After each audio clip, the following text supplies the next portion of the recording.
Hey guys, Andrew Lissy here. Today we're going to go over barbell RDL. The dumbbell RDL is a very similar exercise, just the weight distribution is a little bit different.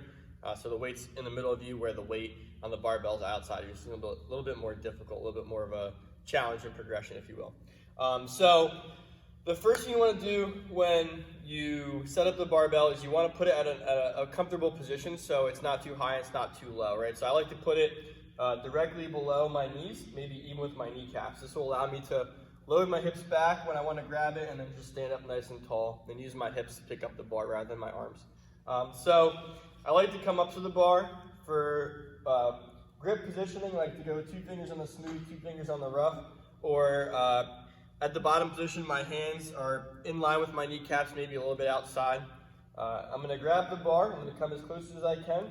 I'm going to hip hinge back, I'm going to grab the bar, and as I stand up, I still want to keep it as close as I can to myself. Take a step back. From here, I'm going to try to bend the bar, which will engage my lats. You want to think about having a really big, strong chest while keeping your core engaged. And then from here, you're going to keep your head back, bend your knees, and you're going to try to get your shoulders parallel to the ground, which feel a nice stretch in the back of your legs. And then stand up nice and tall, engage your glutes at the top. So you want to have like your belt buckle finished to the bar. So I'll show you another one. For head position, you want to keep your head still. So you want your head to follow your shoulders. So if your shoulders are down, you want your eyes to be down as well. I would think about just keeping my head right where it's at and not letting it do anything else. Just follow.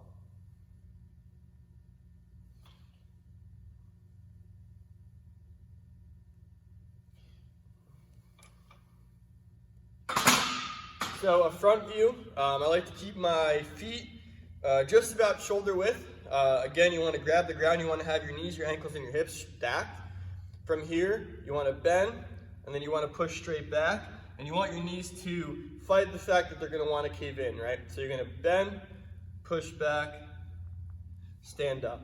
I like to stop at the bottom position when my wrist, or if I had a wristwatch on, or my bands are right below my knees. This will allow me to load my hips and not bend at my back too much. If you're struggling with an RDL, whether it's with your knees you keep caving in, your feet keep caving in, or you just can't, you're having a lot of trouble loading your hips, and instead you're almost like squatting it, I'm going to show you 2 really good cues that can help you perform this exercise a little bit more optimally. So the first one's going to be with a band. The lighter the band, the better for this. The harder, the thicker the band is, the more it's going to actually fight you in, so you're going to have to fight it out. So you can put the band at many positions when you do an RDL.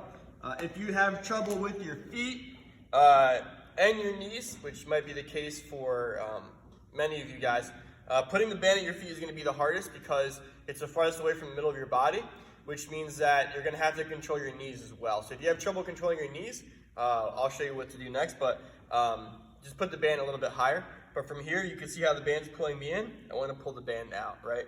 And then from there, bam, and I can feel my glutes a little bit more, so it is helping me engage my glutes. Right, so again, that's the importance of the foot and how it relates to everything else there. And then, let's say that that's too difficult, just put the band around your knees.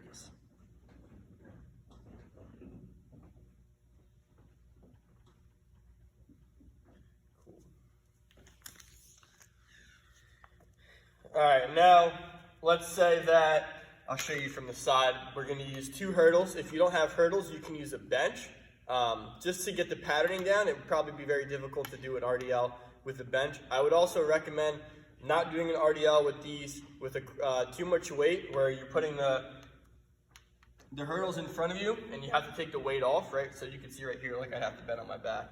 So, and then you also don't want to step behind or over them while you're walking backwards. So this would be really good for a patterning before you add weights. But I like to put my shins about an inch away from the hurdles, and then from here I'm just going to bend over without trying to touch the hurdles.